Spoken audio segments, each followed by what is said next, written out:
창세기 강해가 이제 마지막 시간으로 왔습니다. 기록을 보니까 오늘이 72, 그러니까 72번째 말씀이더라고요. 그러니까 72주를 했다는 뜻이죠. 지각이 오랬어요, 그죠? 자, 여러분 크리스찬들의 그 믿음의 진실을 알려주는 한 구절을 딱 정하라 그러면 여러분 어떤 구절일까요? 저는 볼 필요도 없이 창세기 1장 1절이라고 생각합니다. 창세기 1장 1절 기억하세요? 태초에 하나님이 천지를 창조하시니라. 그러니까 무에서 유를 만드시고 nothing에서 something을 만드시는 그 전능하신 하나님, 그 한 구절에 다 들어갔거든요. 그 전능하신 하나님을 정말 이만큼의 의심도 없이 다 온전히 믿을 수 있다면 그 사람은 나머지 성경 전체를 믿는 것이 별로 어렵지 않습니다. 그런데 반대로 그 한 구절이 믿어지지 않으면, 그 한 구절에 이만큼의 티와 같은 의심이 있으면 우리의 성경에 대한 의심은 계속해서 꼬리에 꼬리를 물게 되어 있습니다. 창세기가 하나님의 전능하심을 알리는 그 창조부터 시작되죠. 창세기 1장이 그렇게 시작되니까, 그렇게 창조부터 시작되었다면 창세기의 마지막으로 50장도 결국은 하나님의 전능하심을 드러내는 건데, 그 하나님이 전능하시다는 것을 전적으로 믿고 신뢰했던 요셉이 죽기 전에 했던 세 마디가 있습니다. 이 세 가지 말을 우리가 통해서 오늘 말씀 한번 살펴볼 텐데요. 우리 오늘 읽으시면서 요셉이 했던 말 기억나세요? 기억나면 천재지요. 저도 기억 안 나는데. 자, 첫 번째 이런 말 했습니다. 이건 제목이고요. 내가 다시 오리다. I will return. 이런 말을 했습니다. 어디에 이런 말 했죠? 5절 말씀에. 우리 아버지가 나로 맹세하게 하여 이르되 내가 죽거든 가나안 땅에, 지금 이집트에 있잖아요. 가나안 땅에 내가 파놓은 묘실에 나를 장사라 하였나니 나로 올라가서 아버지를 장사하게 하소서. 내가 다시 오리이다. 여기서 I will return이라는 말이 나오죠. 요셉이라는 사람을 우리가 72주는 아니지만 그래도 오랜 주 동안 우리가 보았는데, 요셉은 참 약속을 소중히 여기는 사람이라고 생각해요. 누군가 이런 약속을 소중히 여기는 사람이 있으면 그 사람은 그 다음에 행동이 약속을 지키는 행동으로 나오겠죠. 요셉도 마찬가지였어요. 무슨 일이 있어도 자신의 입으로 뱉은 그 약속이라면 철두철미하게 지키려고 노력을 한 사람입니다. 아버지 야곱과 그 했던 약속을 지키기 위해서는 지금 이집트에서 총리로 있지만 가나안 땅으로 가야 된다는 말이죠. 지금처럼 교통수단이 좋았던 시대가 아니잖아요. 걸어서 가든지 해야 되는데, 아니면 수레를 타고 가야 되는데 꽤 많은 시간이 소요되겠죠. 가다가 잘못될 수도 있고 오다가 잘못될 수도 있고. 지금 이집트에서 요셉의 그 의무와 책무와 또 영향력이라는 게 어마어마하잖아요. 바로 왕이 지금 전적으로 요셉을 믿고 있는 상황이거든요. 그런데 이 상황에 가나안 땅을 몇 달 동안 갔다 온다는 것은 절대로 쉬운 일은 아니죠. 요셉은 바로 왕에게 찾아간 건 아니지만 신하들을 통해서 바로 왕의 허락을 요청을 합니다. 허락이 있으면 가겠다고. 그리고 요셉은 아버지 장례를 마치자마자 그대로 돌아오게 되는데, 또 그 약속을 지키는 장면이 나오죠. 그 바로 왕이 요셉의 쉽지 않은 요청을 듣자마자 거절하지 않고 곧바로 이렇게 허락을 하죠. 왜 쉽지 않은 요청임에도 불구하고 쉽게 퍼미션을 주었을까요? 왜냐하면 그동안 바로 왕이 보았던 요셉, 그 요셉을 통해 그의 투명한 삶의 모습을 보았기 때문이죠. 얘는 말하면 그대로 다 지키는 애야 라는 것을 알고 있었어요. 그래서 겉과 속이 전혀 다르지 않았고 또 교만하지도 않았으며, 자신의 입으로 나온 말은 어김없이 이루어내고야 많은 그 요셉을 보았기 때문에 그냥 단번에 허락을 한 거죠. 여러분, 창세기를 1장에서 50장까지 다 보았는데 창세기는 어떤 책인 것 같아요? 긴 책. 창세기는 어떤 히스토리가 많이 나와서 그나마 성경을 잘 모르는 사람들도 재밌게 듣고 읽을 수 있는 책이긴 하죠. 그 창세기는 약속과 언약에 대한 책입니다. 그 아담부터 아브라함까지, 또 아브라함, 이삭, 야곱, 요셉을 거치면서 하나님은 택하신 백성들에게 아주 거듭 세대마다 계속해서 약속을 하셔요. 어떨 때는 똑같은 약속, 어떨 때 조금 다른 약속, 계속해서 이 언약에 대한 말씀을 하시는 거죠. 그 어떤 이는 그 창세기 안에 나오는 인물 중에 어떤 이는 그 약속을 받았지만 그 약속을 굳게 믿지 못하여서 그냥 엉뚱한 일을 저지르긴 하고, 또 어떤 사람은 그 하나님과 약속을 너무 굳게 믿는 바람에 백세에 낳은 자식을 아낌없이 번제로 바치기도 했다는 거죠. 약속을 지키는 것에 대하여 거침이 없는 이 요셉의 모습은 무엇을 상징할까요? 우리 요셉 하면 떠오르는 인물이 바로 예수 그리스도로 이제 와야 되겠죠. 쉼없이 말씀드렸으니까. 이 요셉의 모습은 마치 예수 그리스도께서 자신이 우리에게 인생에 하신 모든 약속을 이루시는 것을 보는 듯합니다. 예수 그리스도는 한 번 말씀하신 것을 취소하시거나 또 아니면 그것을 연기하시지도 않습니다.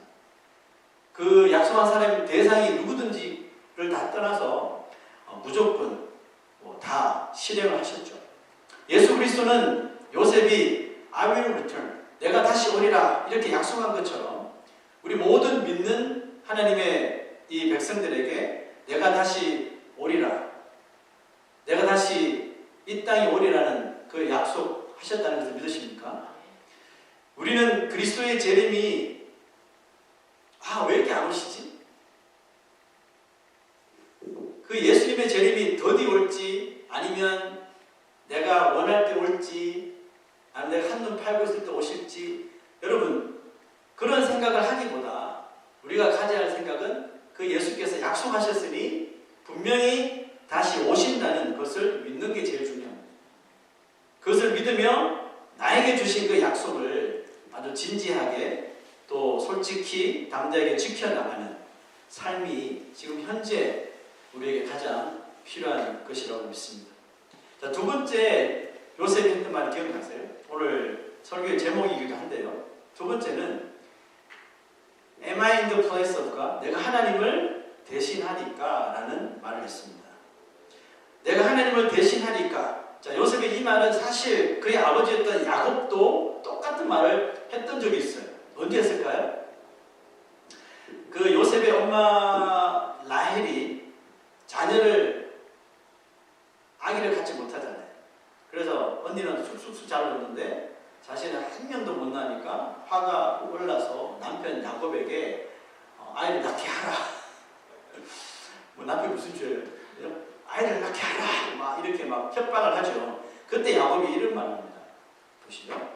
그들을 임신하지 못하게 하시는 이는 하나님이시니 Am I in the place of God? 내가 하나님을 대신할 수 있느냐? 이런 말 했죠. 자, 여러분, 하나님을 대신할 수 있는 인간이 이 세상에 존재할까요? 창조주를 대신할 수 있는 피조물이 존재할 수 있다고 생각하는 그 자체는 아주 미련한 생각이죠. 어리석은 생각이고 불가능한 일입니다. 자, 그럼에도 불구하고 피조물임에도 하나님이 되려는 시도를 했던 적은 있었습니다. 자, 두 가지 케이스를 볼 텐데요. 첫 번째, 자기가 피조물로 창조되었음에도 불구하고 창조자 하나님처럼 되고 싶어 했던 존재가 있었어요. 볼까요? 자, 읽어봅시다. 시작. 너 아침의 아들 계명성이여 어찌 그리 하늘에서 떨어졌으며 너 열국을 엎은 자여 어찌 그리 땅에 찍혔는고. 말들이 좀 살벌하죠. 떨어지고 찍히고. 그 다음, 네가 네 마음에 이르기를 내가 하늘에 올라 하나님의 뭇별 위에 내 자리를 높이리라. 내가 북극 지폐의 산 위에 앉으리라. 가장 높은 구름에 올라가 지극히 높은 이와 같아지리라 하는도다. 자, 여기서 나오는 이 사람은 아닙니다. 누구를 의미할까요? 잘 모르겠죠? 말 되게 어렵죠, 그죠? 힌트. 하늘에서 떨어졌대요. 땅에 이렇게 찍혔대요. 그러니까 누군가 던졌다는 소리잖아요. 하늘에서부터 땅으로 집어 던졌다는 뜻인데 누구를 의미할까요? 하늘에서 떨어졌다 그러면 그 이름을 계명성이라고 이렇게 부르네요. 자, 우리가 가장 싫어하는 존재, 우리를 교회 가지 못하게 하는 존재, 마귀를 이야기하죠, 그죠? 자, 그런데 여러분, 우리가 마귀를 세이튼이라고 부르잖아요. 이 사탄이 성경에 대략 한 50번 정도 나오거든요. 이 사탄이 처음부터 그 이름이 사탄이 아니었어요.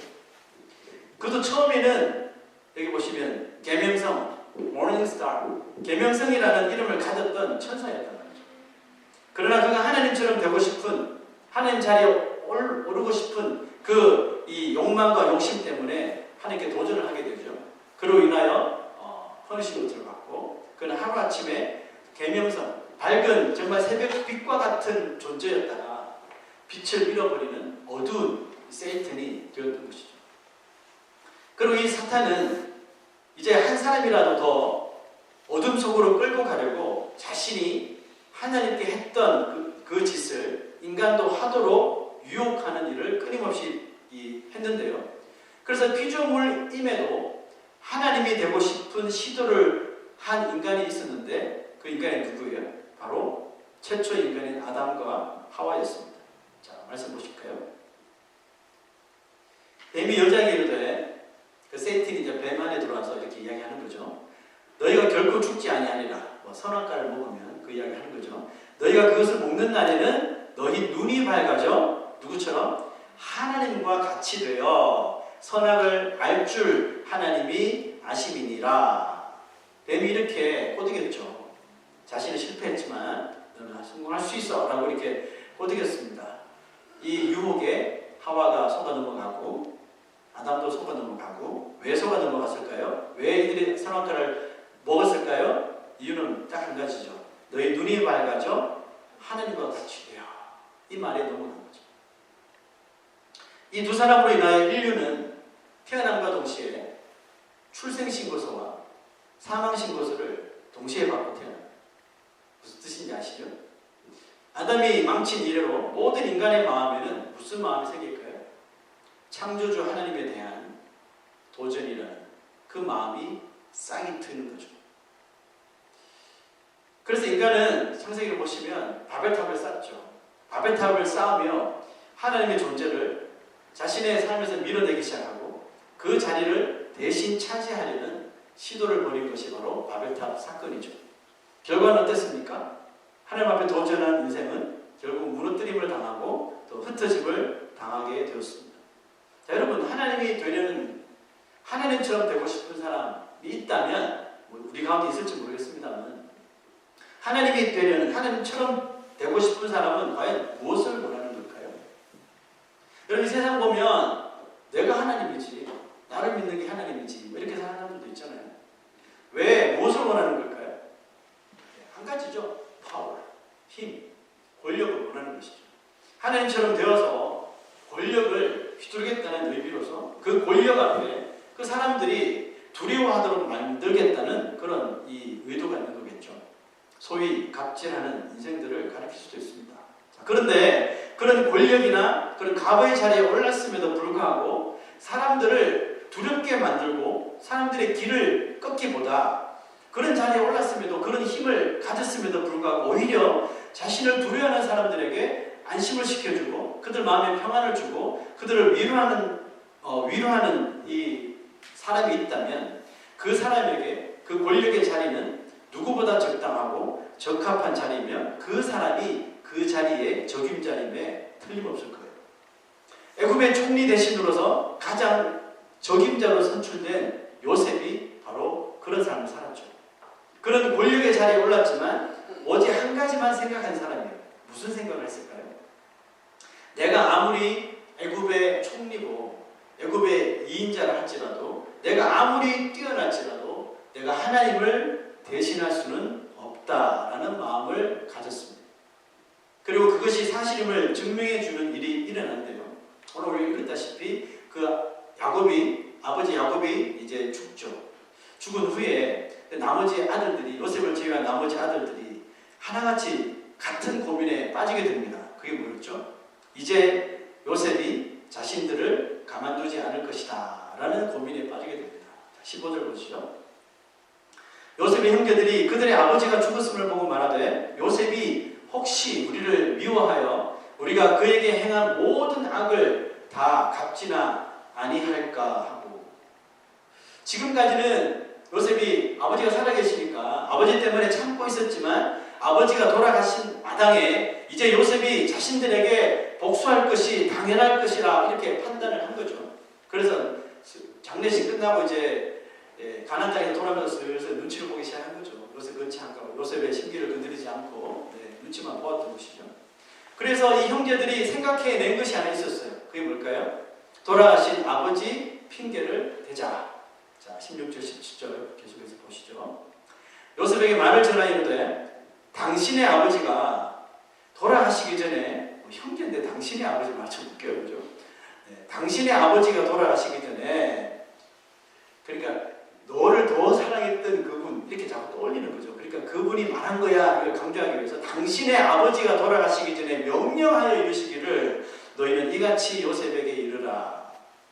네 형들이 내게 악을 행하였을지라도 이제 바라건대 그들의 허물과 죄를 용서하라 하셨나니 당신 아버지의 하나님의 종들이 뭐 이렇게 복잡해요. 당신 아버지의 하나님의 종들인, 그 자기들이 종이라는 거죠. 우리 죄를 이제 용서하소서라고 말했습니다. 아버지 핑계 삼아 다 적절하게 말한 거예요. 과연 야곱이 살아 생전 정말 이런 말을 그 형들한테 했을까요? 성경에는 기록되지 않습니다. 기회는 있었겠죠. 왜? 자녀를 다 불러놓고 축복하는 시간이 있었잖아요. 기회는 있었지만 야곱은 아들들에게 이와 같은 말을 한 적이 단연코 없습니다.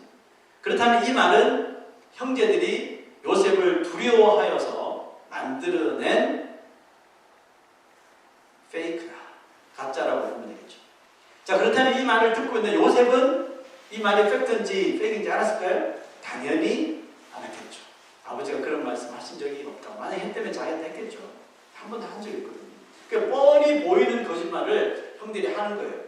그런데 이상한 일이 벌어졌어요. 요셉은 형들의 말을 듣자마자 눈시울이 붉어지면서 성경 말씀 그대로 하면 울었더라라고 표현하고 있습니다. 아니, 요셉한테 좀 잘 보려고 거짓말까지 하면서 이렇게 하는데 우리 같으면 어디 새빨간 거짓말, 아직도 정신 못 차렸군 하면서 할 텐데 요셉이 그 말을 듣자마자 울었단 말이죠. 왜 울었을까요? 여러분들이 요셉이라면 그 타이밍 울 타이밍이 아니거든요. 왜 울었을까요, 집사님? 항상 여기만 질문하게 돼요. 왜 울었을까요? 저는 그렇게 말씀 묵상하다 이런 생각이 들었어요. 요셉은 형들이 11명의 형들 있잖아요. 10명의 형들이 지금 요셉 자신이 피를 나는 형제와 동생이잖아요. 그럼에도 불구하고 요셉이 가지고 있는 이 엄청난 그 권력 때문에 무서워 떨고 있다는 것이 너무너무 가슴이 아팠다. 내가 아무리 지금 애굽의 총리지만 같은 형제인데 뭘 저렇게 떨고 있나, 두려워하고. 그게 그 모습이 속이 상해서 울었던 것 같아요. 자, 그래서 요셉이 이제 형들에게 하는 이 말 한마디는 요셉뿐만 아니라 형들을 울리게 되는데요. 그들을 울렸을 뿐만 아니라 그들의 그 지금 두려워하는 그 마음을 아주 따뜻하게 위로하고 보듬어주기에 부족함이 없었던 말이었어요. 자, 요셉이 무슨 말을 했을까요? 읽어봅시다. 시작. 요셉이 그들에게 이르되 두려워하지 마소서. 내가 하나님을 대신하니까. 당신들은 나를 피하려 하였으나 하나님은 그것을 선으로 바꾸사 오늘과 같이 많은 백성의 생명을 구원하게 하시려 하셨나니. 그 두 번째 말, 내가 하나님을 대신할 것 같습니까? 라는 말이었습니다. 자, 형제는 지금 요셉을 무지무지하게 겁나하고 있죠. 요셉의 엄청난 파워를 보았으니까.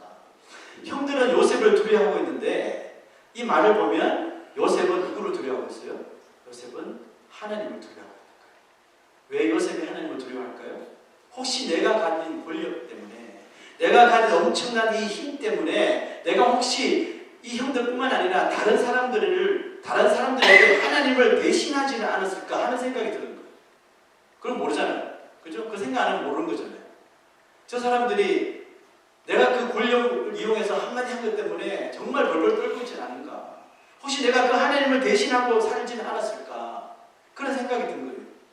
그러면서 이 요셉은 살아가면서 노심초사 자신의 행동과 자신의 말과 자신의 생각을 매일같이 살펴보았던 그런 인물이었다는 것이죠. 날마다 그래서 하나님을 두려워하는 모습, 내가 하나님의 그 힘을, 능력을 대신하는 인생이 되지 않도록 조심하고 또 조심했다는 사실이죠. 여러분, 성경은 원수 갚는 것, 나의 원수 같은 존재가 있겠죠. 그 원수 갚는 것이 하나님께 있다라고 말씀하고 있죠. 네가 할 필요 없어, 네가 나설 필요 없어, 나한테 맡겨, 이렇게 말씀하시죠. 다윗도 그렇게 했죠. 원수 갚는 것이 하나님께 있다고 우리에게 분명히 말씀하고 우리는 그 말씀을 정말 수도 없이 들었는데 현실로 딱 돌아와서 내 눈앞에 원수가 나타났어요. 우리는 어떻게 합니까? 내 손으로, 이 새치 혀로, 잘 돌아가는 손가락으로 그 문제를 해결할 때가 있죠. 소위 리벤지를 나의 능력으로 해버릴 때가 있잖아요. 근데 미안하지만 그런 행동이 하나님을 대신하는 것이야. 하나님의 말씀을 들었음에도, 내가 그 말씀에 아멘 했음에도 그 말씀대로 살지 못하고 내가 하나님의 말씀을 거꾸로 행동하는 것, 그것이 하나님을 대신하는 행동이에요. 내가 하는 일이 너무 잘되고 너무 형통하며도 하나님께 한번 감사하지도 못하는 것은 그 형통함을 이룬 것이 모두 고스란히 자신의 능력이라고 믿기 때문에 그런 행동 또한 하나님을 대신하는 것입니다. 우리가 하나님을 대신하는 것을 하나님은 싫어하시죠. 금하시죠.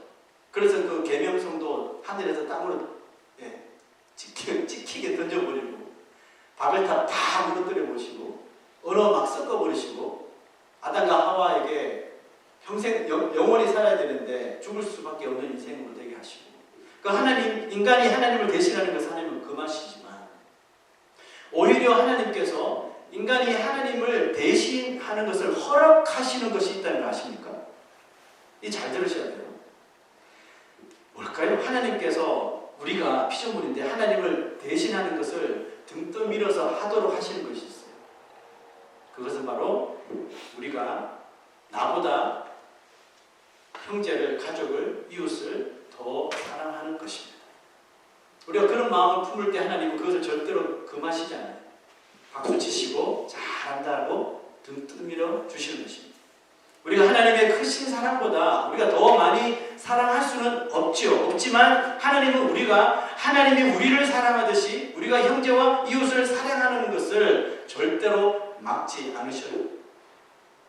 자, 요셉이 이런 말을 했습니다. 당신들은 두려워하지 마소서, 내가 당신들과 당신들의 자녀를 기르리이다 하고 그들을 간곡한 말로 위로하였더라. 하나님께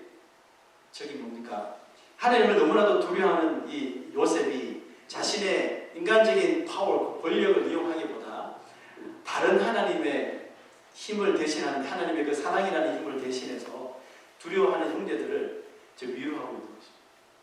내가 살아있는 동안 당신들의 자녀들, 내 후손들 다 케어할게요 하고 간곡한 마음으로, 형들이 이제 죽었어 이렇게 생각했는데 요셉이 이런 말을 탁 던졌을 적에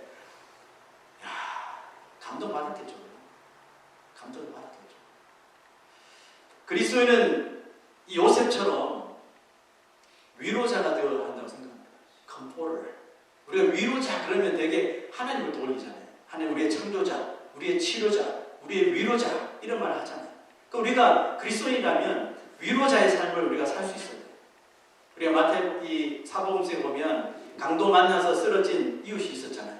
그 이웃을 보면서도 3명이 지나가는데 첫 번째 사람, 두 번째 사람은 쌩쌩하게 다 지나가 버리죠. 누가 지나갔어요? 첫 번째, 저 같은 목사. 무슨 일인지 모르겠는데 강도 만난 사람을 봤는데 살려주세요 하는데 그냥 세상으로 생 까고 지나쳤단 말이죠. 주여 하고 갔을까요? 두 번째, 레위라는 사람이 나타납니다. 레위는 여러분처럼 성도, 하나님 믿는 사람. 이 사람도 딱 한 대 강도가 있는 거예요. 주여 하고 지나간 거예요. 누가 이 강도 맞는 자를 치료해 줬나요? 사마리아에 사는 사람. 우리 저번주 지도 봤죠? 저 북쪽에 북이스라엘에 있는 유다 밑에 유다 사람들이 괴로워 여기는 그런 사마리아 사람 한 사람이 그 길을 지나가다가 강도 맞는 사람을 보고 아주 극진히 보호해 주죠. 그것도 모자라 이 애를 데리고 가서 여관에서 씻겨주고 치료해주고 그 여관 주인에게 돈이 부족하면 내가 오는 게 다 더 될 테니까 극진하게 치료해달라고. 처음 본 사람인데 강도당했다는 이유 하나만 그런 선을 베푼 거죠. 그래서 성경에는 성경과 달리 사람들은 제사장, 레위 무시하고 이 사마리아 사람을 본받아 해서 그 사마리탄이라는 말을 하죠. 여러분 우리가 하나님의 마음으로 하나님을 대신하여 이 땅에서 그와 같은 삶을 살아내는 것 그렇게까지 못하더라도 우리는 그렇게 하기 쉽지 않잖아요. 솔직히 그렇게까지는 못하더라도 그런 마음으로 하나님 마음으로 그런 위로와 그런 도움의 손길을 주는 그런 삶을 살아내는 것을 누가 가장 기뻐하실까요? 저보다 하나님이 가장 기뻐하시겠죠. 왜요? 와, 네가 나를 대신해서 그렇게 했구나 이렇게 여겨주시는 거죠. 그리고 그런 사람의 삶을 하나님께서 어떻게 하실까요? 박수만 치고 끝이 아니라 그 사람의 삶을 친히 돌봐 주시겠죠. 그래서 마지막 세 번째 요셉의 말은 이것이었습니다. 하나님이 돌보시리라. God will surely come to your aid. 자, 보시죠. 요셉이 이런 말 합니다. 요셉이 그의 형제들에게 이르되 나는 이제 죽기 직전에 이런 말 합니다. 나는 죽을 것이나 하나님이 당신들을 돌보시고 당신들을 이 땅에서 인도하여 내사 아브라함과 이삭과 야곱에게 맹세하신 땅에 이르게 하시리라. 요셉은 마지막 유언에서 하나님의 약속을 자기 형제들과 후손들에게 선포를 합니다. I am about to die, but God will surely come to your aid and take you up out of this land. 하나님의 약속이 뭐였습니까? 지금 이집트에 살지만 결국 가나안 땅에 다 약속된 축복의 장소로 다시 가겠다는 뜻이잖아요. 자, 지금 이 말씀처럼 나는 죽을 것이나 하나님이 당신을 돌보시리라는 이 뜻은 내가 당신들을 지금까지 인간적인 권력과 힘으로 돌보긴 했으나 이제 하나님의 돌보심은 내가 돌보는 것과는 레벨이 다를 것이라는 거죠. 차원이 다른 것이고 이제 형제들과 후손들은 뭘 하라는 뜻입니까? 하나님의 약속 절대로 잊어버리지 말고 하나님을 절대로 떠나지 말라는 유언인 것이죠. 우리가 여러분들이 떠나지만 않는다면 하나님께서는 계속해서 여러분들 옆에서 여러분들을 지키시리라 그 말이거든요. 그러므로 그리스도인들은 이 세상 살아가면서 축복하는 것에 대해서 절대로 인색하시면 안 돼요. 여러분 지난 한 주 살면서 축복하셨습니까? 혹시 저주하시진 않았나요? 세상에 돌아가는 꼴을 보면서 어휴 망할 저쩌고. 근데 그리스도인들은 하나님 닮은 그리스도인들은 축복하는 삶을 살아야 되는데 처음엔 축복에 인색한 것 같아요. 그러면 우리가 어디에 머물든지 어떤 자리에 있든지 제일 먼저 하라는 것이 뭐였어요? 축복하는 뜻입니다. 기도하라 그랬죠. 이 자리를 축복하시고 여기 있는 사람을 축복하시고 여기 있는 사람들이 하나님을 믿게 하시고 예수님을 알게 해달라고 우리가 어디를 가든지 누구 집을 방문하든지 제일 먼저 해야 되는 것이 축복합니다. 여러분 한번 해보십시오. 오늘 이후로 여러분들 어디에 머물든지 어디에 가든지 축복하려고 한번 해보십시오. 그럼 여러분 자신을 보게 될 거예요. 내가 있어야 할 자리인지 있지 말아야 할 자리인지 배팅하게 됩니다. 그 축복을 여러분 습관하십시오. 여러분 어떻게 우리가 축복할 수 있을까요? 하나님께서 당신을 돌보실 것입니다. 지금 요셉의 형들처럼 두려움에 빠져 있는 사람이 있다면 하나님이 돌보실 것입니다. 소망을 잃어버린 자에게 찾아가셔서 하나님께서 결국은 좋은 길로 당신을 인도해 주실 것입니다. 하나님을 믿으시고 하나님을 떠나지 마시라고 이 축복을 해야 하는 것입니다. 그 어떤 열악한 조건에 처하게 되더라도 크리스찬은 하나님으로 인하여 이와 같은 소망을 전해주고 또 이와 같은 소망을 가지는 사람이 되어야 합니다. 성경 말씀에 이런 말씀이 있죠. 네가 물 가운데로 행하든지 네가 불 가운데로 지날 때에도 내가 너와 함께 하리라 이런 말씀 하시잖아요. 그렇지만 하나님의 돌보심은 멈추지 않으신다는 거예요. 요나 선지자가 하나님 말씀에 불순종하고 다른 곳에 엉뚱한 데로 가잖아요. 거기서 바다에 던져주고 큰 물고기 뱃속에 삼켜지는데 그 뱃속에서 요나가 드디어 하나님을 찾잖아요. 그럴 때 하나님께서 물고기 뱃속에서도 그를 떠나지 않고 돌봐주시더라는 거죠. 다니엘의 세 친구들은 금신상에 절하지 않는다는 이유로 평소보다 7배나 뜨거운 풀무불 속에 빠졌지만 그 속에서도 하나님의 영이 함께 하셔서 그들이 머리털 하나 타지 않도록 돌보아 주시고 그 풀무불 밖으로 나오도록 인도해 주시더라는 것입니다. 그리고 그 돌보심의 끝은 하나님께서 하나님의 백성들을 돌보시는 그 돌보심의 끝이일까요? 그 끝은 우리를 이 땅에서 하나님의 나라로 안전하게 인도하시는 것임을 믿습니다. 요셉은 그 약속을 언제나 기억했으며 이제 죽는 그 순간에도 그것을 확신하며 숨을 거둘 수 있었던 것입니다. 여러분 우리가 이 세상을 살아가면서 여러 사람을 만나고 여러 사람을 만난다는 것은 우리가 누군가에게 어느 곳에 이런 흔적들, 트레이스를 우리가 남길 수 있다는 뜻이잖아요. 어디 어떤 사람들은 자기 흔적을 진짜 글씨로 써서 남기더라고요. 이종식 밥을 먹고 돌아가다 이렇게 쓰고 누가 여기 함께 오다 막 그러고 많이 그렇게 하잖아요. 흔적들을 남기잖아요. 하나님은 과연 우리 예수 믿는 인생들이 이 세상 살아가면서 자신들의 삶의 터전에서 어떤 흔적들을 남기기를 원하실까요? 오늘 요셉의 세 가지 말을 잘 실천하면서 사는 그런 흔적들을 남기기를 원하지 않으실까요? 오늘 세 가지 그 요셉의 말을 정리하면 이겁니다. I will return. 내가 돌아오리라. 이것은 약속하는 거죠. 우리가 무엇이든지 하나님 앞에 약속한 것은 그대로 지키는 삶. 두 번째, 내가 하나님을 대신하니까 겸손한 거죠. 내가 어떤 직위, 어떤 직책, 어떤 힘을 가졌더라도, 어떤 지혜를 가졌더라도 하나님을 대신하지 않는 겸손. 그리고 무엇이든지 하나님과 함께하는 자에게는 하나님의 돌보심이 있고 하나님의 인도하심이 있다는 그 소망. 이 약속, 겸손, 소망. 이 세 가지의 흔적을 이 세상에 남기는 것이 하나님께서 원하시는 것이라고 믿습니다. 요셉이 남긴 흔적들로 인하여 그의 후손들은 이집트에서 400년을 머물고 400년 후에 하나님의 약속을 잊지 않고 다시 가나안 땅을 향해 나아가게 됩니다. 그리고 요셉의 부탁대로 후손들은 요셉의 뼈를 가지고 가나안 땅으로 나오게 되죠.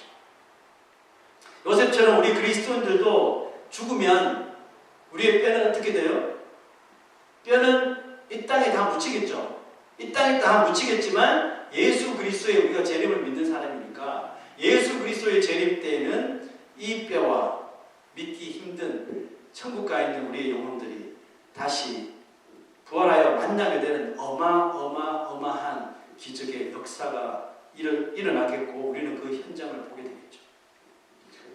그때는 땅에 묻혔던 이 뼈들도 다 썩어 없어진 이 뼈들이 정말 기상천외한 하나님의 방법으로 이 연합이 되어서 재림의 때에는 이 뼈를 가지고 영원한 본향인 천국으로 모두 들어가게 될 줄로 믿습니다. 매일의 삶 속에서 내가 하나님을 대신하려는 욕심에 빠지지 않는지를 날마다 체크하시기 부탁합니다. 하나님의 마음으로 해야 할 일들을 하지 않으며 살고 있지 않는지를 체크하시기 부탁합니다. 그래서 언제나 우리의 소망은 하나님에 있고 또 하나님의 나라에 두고 이 땅에서 용기 있게 또 담대하게 요셉처럼 살아가는 주의 백성들 되시기를 주의 이름으로 축원합니다. 우리 다 같이 일어나